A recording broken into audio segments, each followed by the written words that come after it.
makinig tayo patungkol sa maginang Loren at si Leandro Lebiste. Mukhang namumuro na. Namumuro na. Mag-ina na ito, si Leandro Lebeste at si Loren Legarda. Ay, tambak ang kanilang kaso, tambak ang kanilang problema ngayon. So, yung dating akala ni Loren Legarda, tahimik ang buhay niya. Wala.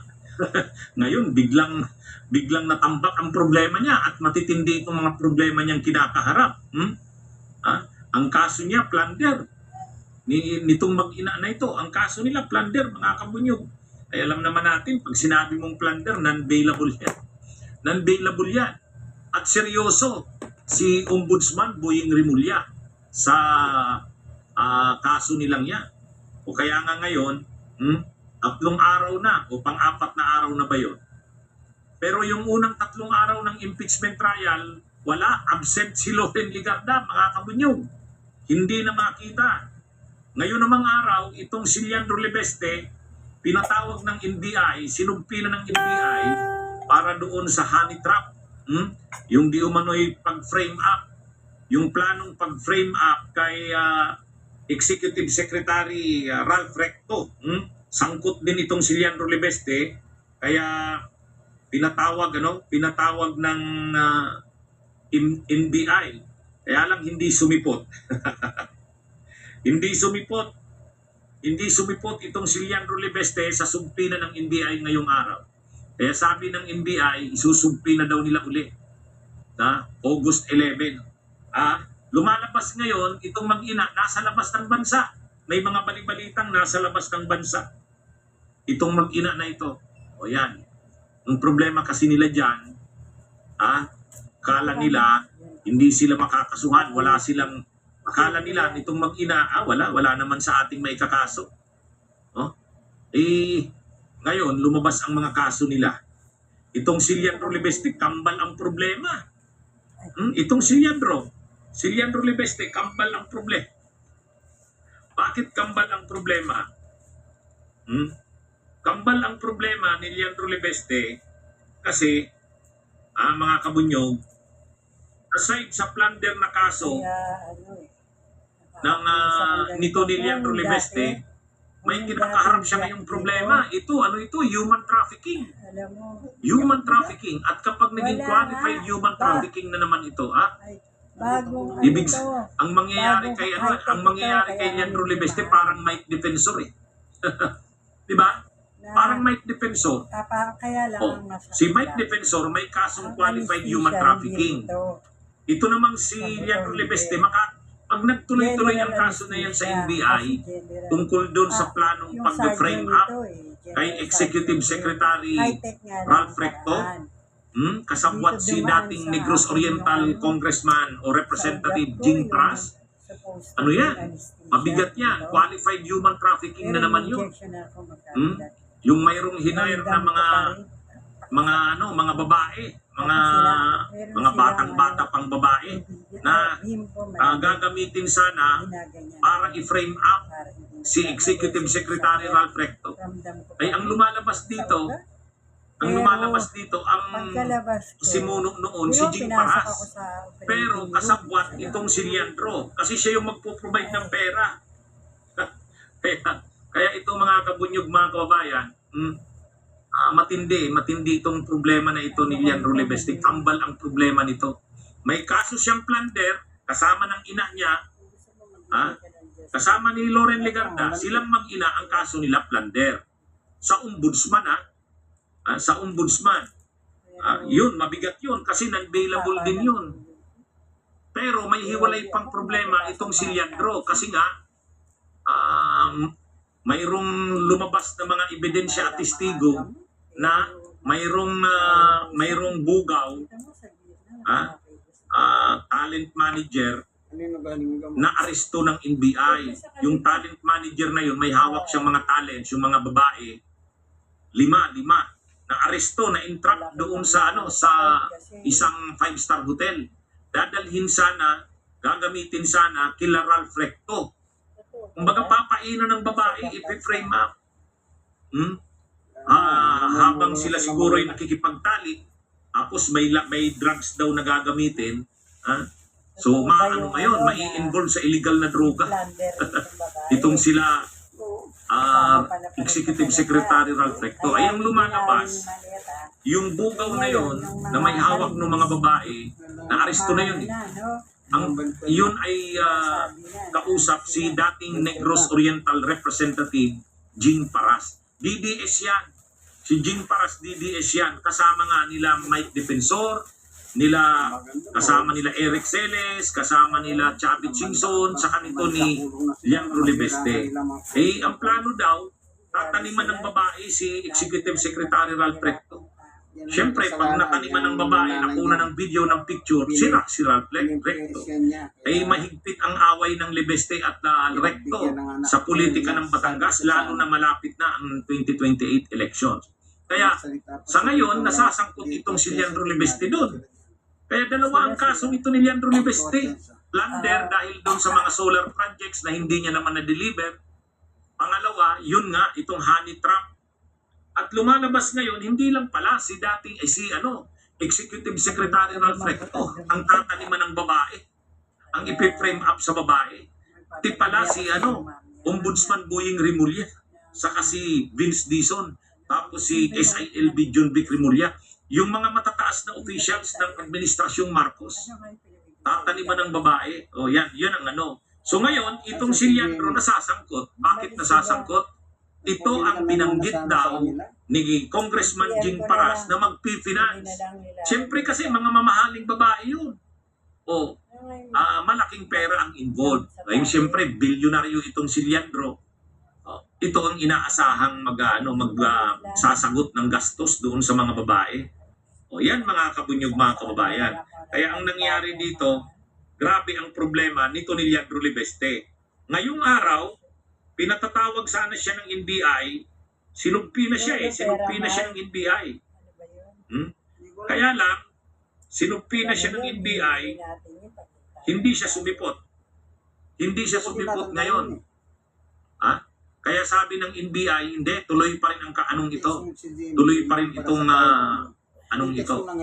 So, ito mga kabunyog, si Leandro Libeste ay kambal-kambal ang mga kaso.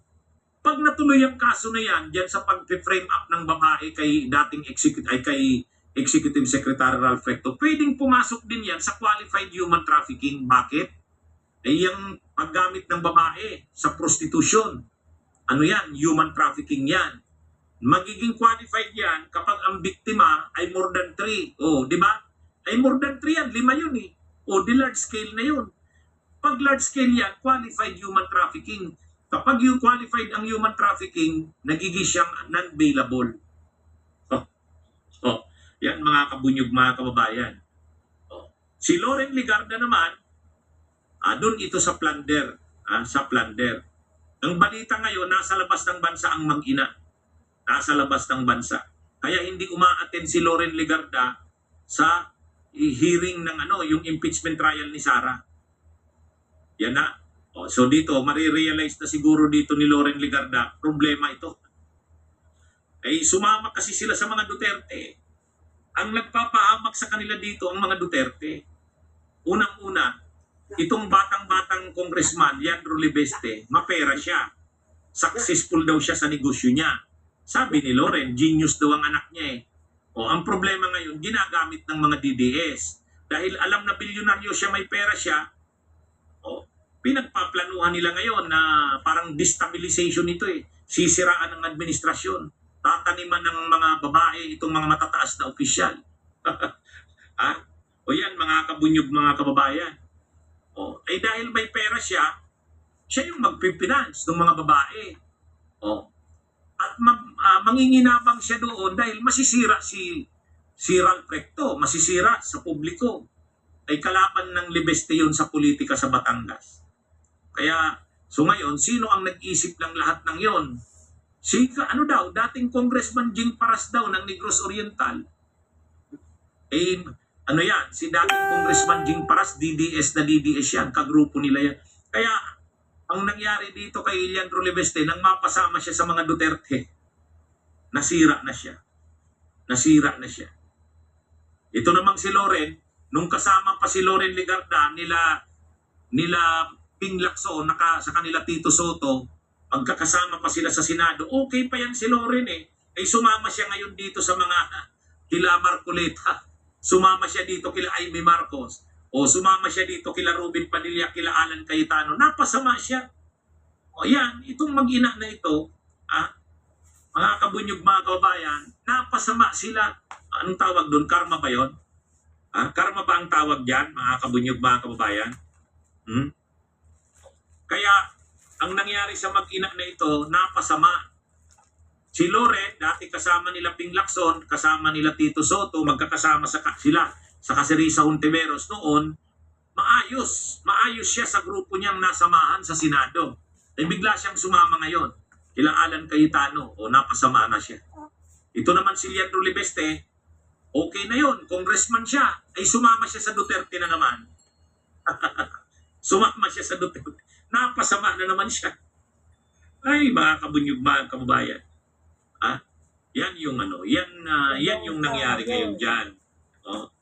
Kaya ito ang si Loren Legarda hindi na nagpapakita sa Senado. Tatlong sunod-sunod ng araw, yung impeachment trial ng Monday to Wednesday wala. Nasa abroad daw eh. Itong si Leandro, medyo nagre-react ang NBI. Sabi ng NBI, hindi sumipot si Leandro Libeste sa patawag nila ngayong araw. Kaya sabi ng NBI, alas 10 daw yung nakalagay, pagka alas 2 na wala pa. So, tingin nila, hindi na daw darating. Wala namang pahayak ang kampo ni Leandro Libeste, bakit hindi siya dumating. Kaya lang, ano talaga yan? Nag-iisip na yan, paano siya lulusot yan sa problema na yan? Paano siya lulusot? May mga nakuha kasi yung cellphone ng mga babae. Nakuha yung cellphone ng mga babae. At saka yung yung bugaw. Doon sa cellphone, yun, inano doon. Nandun yung usapan na ang mag-finance, ang nagplano ng modus kung anong gagawin, si dating Congressman Jing Paras. Pero ang mag-finance itong si Leandro Libeste. Kaya ito mga kabunyog, mga kabayan. At papasok yan sa qualified human trafficking.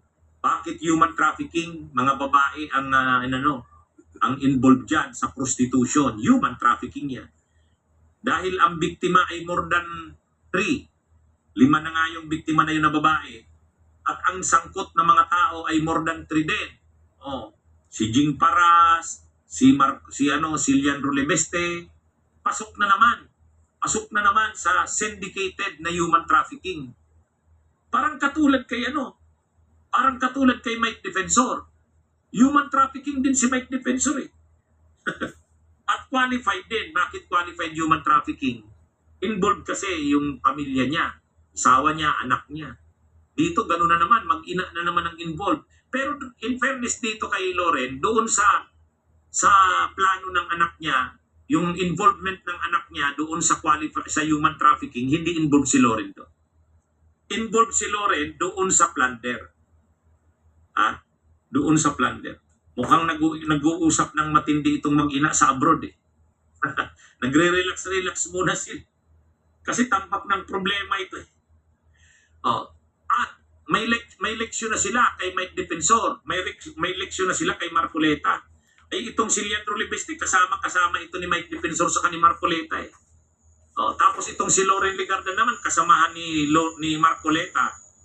Di ba? Ito, leksyon na ito kay Loren. Maayos na sana siya noon eh. Ang nasamahan niyang grupo sila Lacson sa Soto. Noon nasa nasa tama siyang grupo. Ngayon sumama siya kay Cayetano. Sumama siya kay Cayetano.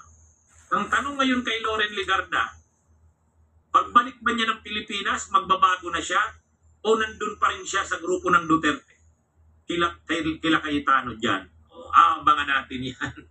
Aabangan natin yan. Itong si Leandro Libeste, matututo na ba siya na mali yung nasamahan niya na sumama siya sa Duterte? Ginagamit siya ng Duterte. Yung mga rally ng mga Duterte, wala namang tao sila Mike Defensor, wala namang tao sila Marcoleta. Sino ang nagdala ng mga taong mag-rally galing pang Batangas? Si Leandro Libeste. Nagagastusan siya doon. Yung mga rally doon sa Liwasan, si Leandro Libeste yun. Yung rally ng iglesia noong June 30 sa July 1, sino ang nagdala ng tao? Si Leandro Libeste, mga galing Batangas, naka-t-shirt na puti. Tapos hanggang doon sa Liwasan, natulog doon mga taga Batangas. Kaya itong si Leandro Libeste, may pera kasi siya. Tapos siyempre, congressman siya, may mga leader siya. Sa rally ng mga DDS, siya ang nagdi-deliver ng tao, nagdadala siya ng tao.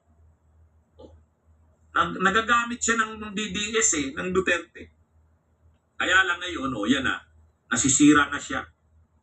Mukhang ang plano pa, yun na nga, siraan si Ralph Recto. Kasi kaaway nito si Ralph Recto, magkaaway sila sa politika.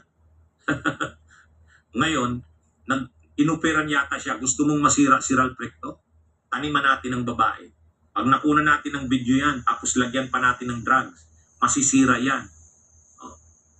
Ang iniisip naman siguro nito ni Leandro Libeste, hindi naman siya makikipag-usap dun sa mga babae. Si Jing Paras naman ang nakikipag-usap daw. Si Jing Paras yung kausap nung bugaw . O kaya lang, nahuli ng NBI. Nahuli ng NBI, mga kabunyog, mga kabayan. So ngayon, ano nang gagawin ng mag-ina? Malalaman natin yan pagbalik nila kasi mukhang nagpaplano ng kanilang gagawin pagbalik ng Pilipinas. Si Loren siguro marirealize niya na yan. Mas mabuti pa pala nung nandun ako sa grupo nila Soto at Lacson, mabuti yung nasamahan kong grupo. Ay ngayong nandito ako kila Cayetano, panay problema ito. Yan na. Di ba? Kaya yung sinasabi ni Loren Legarda, anong sabi ni Loren Legarda? Sabi ni Loren Legarda, ang tagal-tagal niya na daw sa public service, hindi daw siya sira. Hindi daw siya nasira. Ngayon lang daw gustong sirain ang pagkatao niya. Ay wala . Mali yung nasamahan niya . Di ba? Di ba? Mga kabunyog, mali. Sumama siya kila Cayetano, sumama siya kila Marcoleta, sumama siya kay Amy Marcos. So tingnan mong nangyari sa kanya. Ito naman si Leandro Libeste, sumama din sa mga Duterte. Nagagastusan na siya ng malaki kasi yung mga rally ng Duterte siyang nagdadala ng tao. Pagkatapos ngayon may mga plano pang kung ano-ano, destabilisasyon, pag-frame up kay Executive Secretary Ralph Recto, siya ang magbabayad dun sa mga babae. Ayan, lumabas ngayon. Akala siguro niya hindi puputok yung hindi mahuhuli yan. O tingnan nyo, nahuli. Nahuli yung mga babae. Patay kayo! Kaya ngayon, may nakita pa akong mayroong pagdagdag na testigong lumitaw ngayon. Alias Ken ang pangalan. Ginawa na ng affidavit. At ito yung nagtuturo na ito ngang sila Leandro Libeste at saka sila Jing Paras ang nagkontrata sa kanila. Mga babae, kinukontrata, babayaran ng malaki, tapos ipi-frame up si Ralph Recto. Lumalabas, hindi lang pala si Recto pati pala sila Bunying Rebulya, tataniman lang din sana ng babae.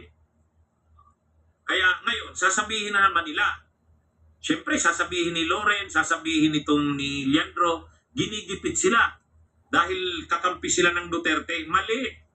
Hindi sila ginigipit dahil kakampi sila ng Duterte. Nang mapasama sila sa Duterte, yan. Kung ano-ano nang ginagawa nilang mga krimen. Tulad niyan. Kaya sila ngayon nakakasuhan. At ito, makakasuhan din dito si Jing Paras. Ayan, Iwi muna. Come yan. Kaya sila ngayon nakakasuhan. At ito, makakasuhan din dito si Jing Paras. Ayan, makakasuhan din. Pag nakasuhan si Jing Paras, qualified human trafficking, nakasuhan din si Leandro Libeste, qualified human trafficking, sasabihin na naman nila, dahil politika na naman daw yun. Hindi . Gumawa na naman kasi sila ng mga ganyan. Krimen yung ginawa nila eh. Kaya mananagot talaga sila niya. Okay, mga kabunyog, mga kabayan, magandang araw sa inyong lahat. Mabuhay po tayo. Yang estilo sa Pilipinas, sa politika, pagka nagkakaroon ka ng problema, sasabihin mo lang na politika ako. Sa eleksyon naman, pag natalo ka, dinaya ako. Magahan na pagpalusot, hindi masyadong masakit. Pero, ang dito, ang punto, may ebidensya ba? Basta mayroong ebidensya, tatakbo ang kaso. Kaya tamang ebidensya, kaya maling ebidensya, tatakbo ang kaso. Kaya nga sa korte, merong acquittal, merong hindi. Ang korte ang nagpapasya. Hindi tayo. Kumbaga tayong mga taong bayan, meron lang tayo. Meron lang. No? Ngayon yung mga ginagawa nila, kung ano yung tinanim mo, yan ang ahaniin mo. Sa bandang uli, ito tandaan nyo kapag papasok ka sa politika, mapababae ka man o lalaki ka, maglingkod ka ng may tama, na may tamang puso. Kasi kung gagamitin mo ang pagiging politiko mo sa ibang parahan, halimbawa, meron kang personal interest. Yan. Huwag ka nang sumama sa politika. Kasi hindi rin magtatagal, mabubuging ka rin eh. Mabubuging ka. Oh. Naalala nyo ba itong mag-ina si Leandro tsaka si Loren? Noong araw, naalala nyo ba yung ginawa mga dokumento ni Lebiste sa dating Secretary ng Department of Public Works and Highway, yung nagpakamatay sa Baguio?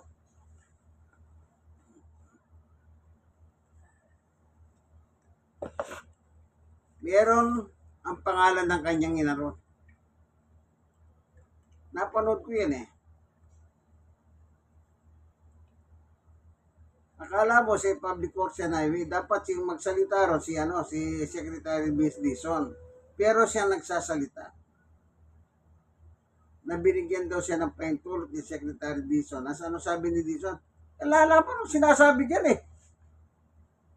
Yan, nabuking siya. Nabuking siya. Nag-slow down siya. Yung napanood kong in-interview siya ni Katunying. Ang tanong ni Katunying, yung nanay mo, meron ba dyan? Sa listahan nahawak niya. Noong una ayaw niya sumagot eh. Eh makulit si Katunying. Eh sumagot yung Lebeste. Maliit lang. Eh talagang makulit si Katunying. Kailan malaman gaano kalit yun eh. Inamin ng Lebiste na yung kanyang nanay 1 billion. Maliit, 1 billion. Billion yun hindi milyon.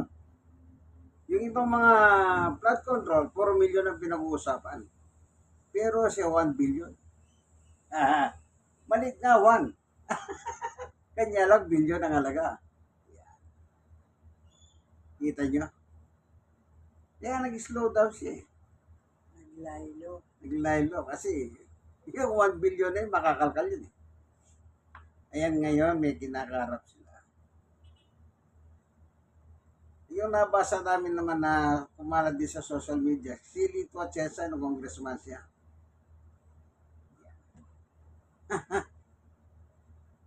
Ang nag-iusap sa kanya, yung kay Lito Atienza, si Loren, para paboran yung anak, si Lebiste. Sabi nga ni Lito, young boy, saan ka kumuha ng pera? Doon sa negosyong solar. Pinagkapirahan niya. Yan. Mapapanood niyo yan. matagal na napapalabas yan eh. Napapanood ko paano niya nagkamal ng pera. Ngayon,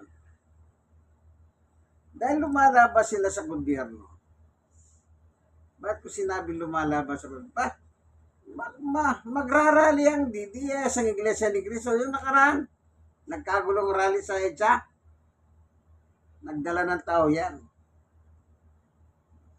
From Batangas. At yung sabi ni Bunyog, yung saliwasang Bonifacios dito sa Manila, mga taga Batangas. Yan. Lahat ng yan, alam niyo po, kung Biblia po, magbabasa tayo ng Biblia. Kapag lumabang ka sa gobyerno, may kalalagyan ka. Roma 13:1-2. Ang bawat tao pasakop sa mga pinuno ng pamahalaan. Nag-rally sila, wala silang permit doon eh. Nagpasakop ba sila sa pamahalaan ng Quezon City? Hindi. Basta sumulpot sila ng madaling araw at naparilsa. Nagulo. Ang daming hindi makapasok, sinara nila yung EDSA. Hinarang yung mga truck ng Iglesia ni Cristo. Yung mga bus nila. Yan. Kumbaga, yung mga tao ni Duterte, Iglesia ni Cristo, sila Libiste, yan, magkasangga-sangga na sila.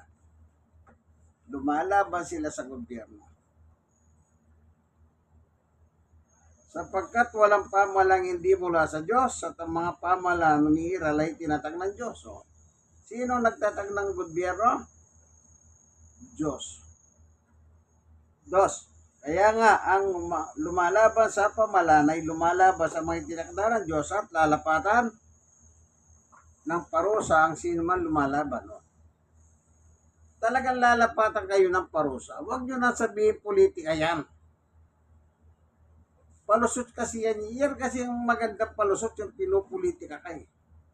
Hindi masyadong masakit yan. Timbawa, nataro, ay, dinaya ko yan eh. Kinakasuhan. Kasi hindi namin sila barkada eh. Na-politicize kami. Ganyan. Hindi po. Ang sabi ng Biblia, parurusahan kayo. Ito ang inyong kaibigan kay Jesus, Brother Manny Bautista. Kapag lumalaban kayo sa itinatag ng Diyos, ang Diyos ang magpaparusa sa inyo. Walang ibang magpaparusa kundi ang Diyos. Bakit? Salita ng Diyos ito eh. Thank you for watching. God bless us all sa inyo. Sa eleksyon 2028, mag-isip naman kayo ng inyong iboboto, yung walang sabit. Para hindi naman kayo magsisi pagdating ng araw. Sige po, yung kaibigan Jesus, Brother Manny Bautista. God bless us all. Bye.